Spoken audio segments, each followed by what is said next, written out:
आपसे पूछूं आप कितने बड़े हो, 5 फीट या 6 फीट, लेकिन अर्थ के कंपैरिजन में देखें तो हम एक डस्ट पार्टिकल भी छोटे हैं और अर्थ वो भी यूनिवर्स के सामने ऑलमोस्ट नथिंग है। आज की इस जर्नी में हम जानेंगे कि हमारा यूनिवर्स असल में कितना बड़ा है और शायद वीडियो के एंड तक आपको लगे कि हम सब एक टाइनी स्पेक हैं, एक एंडलेस कॉस्मिक ओशियन। सबसे पहले स्टार्ट करते हैं अर्थ से। अर्थ का डायमीटर लगभग 12,742 किलोमीटर है। सन के कंपैरिजन में अर्थ इतनी छोटी है कि सन के अंदर अराउंड 13 लाख अर्थ फिट हो सकती हैं। लेकिन प्लॉट ट्विस्ट यहाँ से स्टार्ट होता है। सन भी कोई जेंट मॉन्स्टर नहीं है यूनिवर्स में। हमारे गैलेक्सी में ऐसे स्टार्स एग्जिस्ट करते हैं जो सन से 100 और 1000 टाइम्स बड़े हैं। एग्जाम्पल UY स्कूटी, एक हाइपर जाइंट स्टार। अगर UY स्कूटी को हमारे सोलर सिस्टम के सेंटर में रख दिया जाए तो उसका साइज जुपिटर के ऑर्बिट तक पहुंच जाएगा। सोचो, अर्थ उसके सामने ऑलमोस्ट इनविजिबल हो जाएगी। अब बात करते हैं हमारे घर की मिल्की वे गैलेक्सी की। मिल्की वे में अराउंड 100 बिलियन से भी ज़्यादा स्टार्स हैं और इसका साइज लगभग 1 lakh light years. 1 lakh light year मतलब लाइट एक साल में जितना डिस्टेंस करती है। 1 light year is equal to 9.46 into 10 की पावर 12 किलोमीटर। लाइट जो सिर्फ 1 सेकेंड में अर्थ को 7.5 बार सर्किल कर सकती है, उसको भी मिल्की वे क्रॉस करने में 1 साल लग जाएगा। और शॉकिंग बात, मिल्की वे भी अकेले नहीं है। यूनिवर्स में बिलियंस ऑफ गैलेक्सीज एग्जिस्ट करती हैं। एंड्रोमेडा गैलेक्सी हमारी nearest giant neighbourhood galaxy. Andromeda हमसे 25 लाख लाइट ईयर्स दूर है और वो स्लोली हमारी तरफ मूव कर रही है। एक दिन मिल्की वे और एंड्रोमेडा कोलाइड होंगी, लेकिन टेंशन मत लो, ये इवेंट अराउंड 4 बिलियन ईयर्स बाद होगा। अब रेडी हो जाओ सबसे क्रेजी फैक्ट्स के लिए। साइंटिस्ट के अकॉर्डिंग ऑब्जर्वेबल यूनिवर्स का diameter around 93 billion light years है। 93 बिलियन लाइट ईयर मतलब जो यूनिवर्स हम देख सकते हैं वो इतना बड़ा है कि ह्यूमन ब्रेन उसको प्रॉपर्ली इमेजिन भी नहीं कर सकता। और हो सकता है एक्चुअल यूनिवर्स इससे भी इनफाइनाइट बड़ा हो। शायद काउंटलेस गैलेक्सीज एग्जिस्ट करती हों, शायद और यूनिवर्स भी, और हम एक टाइनी प्लैनेट पर रहने वाले सिविलाइजेशन जो अभी बस कॉस्मोस को समझना स्टार्ट ही कर रही हैं। जब भी लाइफ कॉम्प्लिकेटेड लगे, बस रात को स्काई की तरफ देखना, क्योंकि उन टाइनी स्टार्स के पीछे एक ऐसा यूनिवर्स छुपा है जो हमारी इमेजिनेशन से बड़ा है। लेकिन दोस्तों, अब एक सवाल उठता है, अगर observable universe 93 billion light years का है तो उसके बाहर क्या है? ट्रूथ ये है, नोबडी नोज। और यही बात यूनिवर्स को और भी मिस्टीरियस बना देती है। हम सिर्फ ऑब्जर्वेबल यूनिवर्स देख सकते हैं, मतलब वो हिस्सा जहाँ तक बिग बैंग के बाद से हम तक पहुँच पाई है। बिग बैंग यूनिवर्स के age around 13.8 billion light year मानी जाती है। आंसर छुपा है स्पेस इटसेल्फ में। यूनिवर्स स्टैटिक नहीं है, ये कंटिन्यूसली एक्सपैंड कर रहा है। V is equal to HOD। Galaxies एक दूसरे से दूर जा रही हैं, जैसे बलून्स पे डॉट। बलून इन्फ्लेट होने पर एक दूसरे से दूर चले जाते हैं। इसका मतलब जब लाइट ट्रेवल कर रही थी तब स्पेस खुद भी स्ट्रेच हो रहा था और इसी वजह से डिस्टेंसेस अनइमेजिनेबल लेवल तक बढ़ गए। साइंटिस्ट ने एक और टेरिफाइंग चीज़ डिस्कवर की, डार्क मैटर। डार्क मैटर, हम जो स्टार्स, प्लैनेट्स, गैलेक्सीज देखते हैं वो यूनिवर्स का सिर्फ अराउंड 5% हिस्सा है। 5% ऑर्डिनरी मैटर, बाकी लगभग 27% डार्क मैटर और around 68% dark energy. Dark energy एक इनविजिबल फोर्स है जो यूनिवर्स को और फास्ट एक्सपैंड कर रही है। सोचो, हम एक ऐसे कॉस्मोस देख रहे हैं जिसका ज़्यादा हिस्सा हमें दिखाई भी नहीं देता। अब इमेजिन करो, आप एक स्पेसशिप में हो, आप कंटिन्यूसली स्पीड से ट्रैवल कर रहे हो, year, centuries, millions of years, लेकिन यूनिवर्स का एंड फिर भी नहीं मिल रहा। कुछ साइंटिस्ट बिलीव करते हैं कि यूनिवर्स इनफाइनाइट हो सकता है। No edge, no wall, no finish line, बस एंडलेस स्पेस।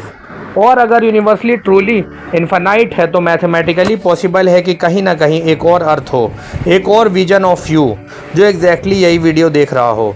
ये आइडिया इतना स्ट्रेंज है कि साइंस और फिलॉसफी दोनों यहाँ ब्लर होने लगते हैं। लेकिन शायद सबसे ब्यूटीफुल बात यह है, इतने मैसिव यूनिवर्स में भी हम एग्जिस्टेंस को क्वेश्चन कर पा रहे हैं, स्टार्स को स्टडी कर पा रहे हैं और कॉस्मोस को समझने की कोशिश कर रहे हैं। कार्ल सेगन ने एक बात कहा था, Carl Sagan, we are a way for the cosmos to know itself. हम यूनिवर्स के अंदर नहीं हैं, हम यूनिवर्स का एक हिस्सा हैं। हर चीज़ का एक एंड होता है, स्टार्स का, प्लैनेट्स का, गैलेक्सीज का। तो क्या यूनिवर्स का भी एंड होगा? साइंटिस्ट के पास इस क्वेश्चन को एग्जैक्ट आंसर नहीं है, लेकिन कुछ टेरिफाइंग थ्योरीज ज़रूर हैं। पहली theory the big freeze. Big freeze universe continuously expand हो रहा है और एक्सपेंशन रुकने के बजाय और फास्ट होता जा रहा है। बिलियंस ऑफ ईयर्स बाद गैलेक्सी एक दूसरे से इतनी दूर चली जाएंगी कि नाइट स्काई कम्प्लीटली डार्क हो जाएगा, स्टार्स अपना फ्यूल खत्म कर देगा, न्यू स्टार्स बनना बंद हो जाएंगे और धीरे धीरे यूनिवर्स कोल्ड, डार्क और लाइफलेस बन जाएगा। इमेजिन करो एक ऐसा फ्यूचर जहां बिलियंस ऑफ गैलेक्सीज एग्जिस्ट करती हैं, लेकिन कोई लाइट नहीं, कोई वार्मथ नहीं, बस इंटरनल डार्कनेस। दूसरी थ्योरी और भी डेंजरस है, द बिग क्रंच।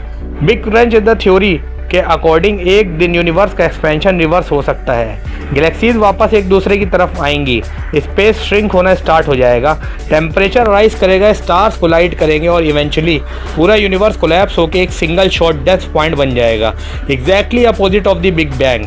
लेकिन वेट, एक और थ्योरी है जो साइंटिस्ट को डिस्टर्ब कर सकती है, the big rip. Big rip इस सिनारियो में डार्क एनर्जी इतनी पावरफुल हो जाएगी कि स्पेस खुद टेयर होना स्टार्ट हो जाएगा। पहले गैलेक्सीज टूटेंगी, फिर सोलर सिस्टम, फिर प्लैनेट्स और फाइनली एटम्स भी। सोचो, रियलिटी खुद पीसेज में ब्रेक हो रही है, लेकिन इस सब थ्योरीज के बीच एक होपफुल पॉसिबिलिटी भी हो सकती है। यूनिवर्स का एंड एक्चुअली एक न्यू बिगनिंग हो सकता है।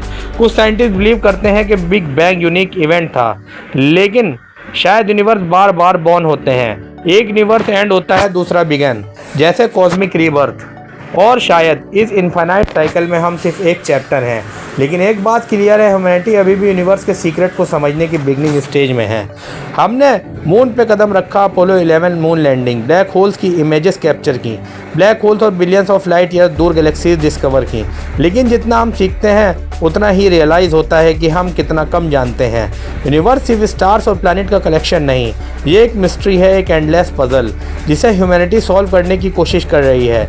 शायद इसीलिए रात को स्काई देखते वक्त हम एक अजीब फीलिंग आती है, वंडर, फियर, क्यूरियोसिटी, क्योंकि समवेयर डीप इनसाइड हम सब जानते हैं कि हम एक मच बिगर स्टोरी का हिस्सा हैं। And maybe the universe is not just out there, maybe it's also within us. लेकिन दोस्तों, अगर ऑब्जर्वेबल यूनिवर्स ही सब कुछ नहीं है तो उसके बाहर क्या हो सकता है? इमेजिन करो आप ओशियंस के बीच में एक छोटी बोट पर खड़े हो, जहाँ तक आँख जा रही है सिर्फ पानी ही पानी। लेकिन इसका मतलब ये नहीं कि ओशियन वहीं ख़त्म हो गया। एग्जैक्टली वैसे ही ऑब्जर्वेबल यूनिवर्स सिर्फ वो हिस्सा है जिसे हम देख सकते हैं। उसके बियॉन्ड शायद और गैलेक्सीज़ हैं, और गैलेक्सीज़ और गैलेक्सीज़, पॉसिबली फॉर एवर। कुछ साइंटिस्ट कहते हैं यूनिवर्स फ्लैट हो सकता है। फ्लैट यूनिवर्स मतलब आप अगर थियोरेटिकली इनफाइनाइटली ट्रैवल करो तो यूनिवर्स कभी एंड ही ना हो। लेकिन कुछ और साइंटिस्ट बिलीव करते हैं कि यूनिवर्स कर्व्ड हो सकता है, स्पेस ऑफ द शेप जैसे अर्थ की सरफेस। आप सीधे ट्रैवल करते रहो और एक दिन वहीं पहुंच जाओगे जहां से स्टार्ट किया था। अब यहां से थ्योरीज और भी इंसेन हो जाती है। Multiverse theory. मल्टीवर्स थ्योरी इस आइडिया के अकॉर्डिंग हमारा यूनिवर्स अकेला नहीं है, इनफाइनाइट यूनिवर्स एग्जिस्ट कर सकते हैं। हर यूनिवर्स के अलग लॉज हो सकते हैं, कहीं ग्रेविटी स्ट्रॉन्गर हो, कहीं टाइम डिफरेंट बिहेव करता हो और कहीं लाइफ कभी एग्जिस्ट ही ना करती हो। सोचो, एक यूनिवर्स जहाँ डायनासोर्स कभी एक्सटिंक्ट ही नहीं हुए, डायनासोर एक यूनिवर्स जहाँ ह्यूमन कभी इवॉल्व ही नहीं हुए, या एक यूनिवर्स जहाँ आपने कम्प्लीटली डिफरेंट लाइफ चूज़ की हो। यूँ सुनने में साइंस फिक्शन लगता है, लेकिन मॉडर्न फिजिक्स में ये पॉसिबिलिटी सीरियसली स्टडी की जा रही है। क्वांटम फिजिक्स भी एक स्ट्रेंज आइडिया सजेस्ट करती है। क्वांटम फिजिक्स की रियलिटी उतनी सिंपल नहीं है जितना हमने देखी है। पार्टिकल्स एक वक्त में मल्टीपल स्टेट में एग्जिस्ट कर सकते हैं, और कुछ इंटरप्रिटेशन के अकॉर्डिंग हर डिसीजन एक न्यू रियलिटी क्रिएट करता है, मतलब इनफाइनाइट वर्जन ऑफ रियलिटी। लेकिन जितना हम यूनिवर्स को स्टडी करते हैं उतना ही एक शॉकिंग ट्रूथ सामने आता है। यूनिवर्स परफेक्टली बैलेंस लगता है, ग्रेविटी, इलेक्ट्रोमैग्नेटिज्म, एटॉमिक फोर्सेस। अगर इनमें टाइनी सा भी चेंज होता है तो स्टार्स फॉर्म नहीं होते, प्लैनेट्स एग्जिस्ट नहीं करते और लाइफ न्यू हैपन जैसे यूनिवर्स समहाउ ट्यून्ड हो। क्या ये कोइंसिडेंस है या फिर इसके पीछे कोई डीपर रीज़न छुपा है? साइंस अभी आंसर नहीं जानती, और शायद इसी अनसर्टेनिटी में यूनिवर्स का रियल ब्यूटी छुपा है। क्योंकि हर बार जब ह्यूमैनिटी सोचती है कि अब हमने सब समझ लिया, यूनिवर्स एक और मिस्ट्री सामने रख देता है, and may be that's mystery will never and. दोस्तों, अगर आप यहाँ तक वीडियो देख चुके हो तो शायद आप भी रियलाइज़ कर रहे होंगे कि हम कितने छोटे हैं और यूनिवर्स कितना अनबिलीवेबली बड़ा। लेकिन साइंस से भी ज़्यादा इम्पोर्टेंट है क्यूरियोसिटी, क्योंकि वही चीज़ ह्यूमैनिटी को केव्स से उठाकर स्टार्स तक ले जाती है। हो सकता है एक दिन हम डिस्टेंस गैलेक्सी तक ट्रैवल करें, एलियन सिविलाइजेशन डिस्कवर करें, एक्स्ट्रा टेरेस्ट्रियल लाइफ, या फिर यूनिवर्स के बिगेस्ट सीक्रेट सॉल्व कर दें। लेकिन अभी के लिए हम सिर्फ एक स्मॉल ब्लू प्लैनेट पर बैठे हैं, अर्थ। स्काई की तरफ देखते हुए आंसर्स ढूंढ रहे हैं। मैं हूं प्रोफेसर स्पेस और मिलते हैं नेक्स्ट कॉस्मिक जर्नी में। And remember, the universe is under no obligation to make sense to us. Neil deGrasse Tyson. Video पसंद आए तो लाइक करो, चैनल सब्सक्राइब करो और कमेंट में ज़रूर बताना आपके अकॉर्डिंग यूनिवर्स का सबसे मिस्टीरियस पार्ट क्या है।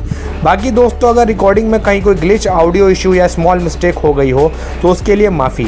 मैं कंटिन्यूसली इंप्रूव करने की कोशिश कर रहा हूँ। Till then keep looking at the stars because somewhere in that infinite darkness maybe the universe is waiting for us.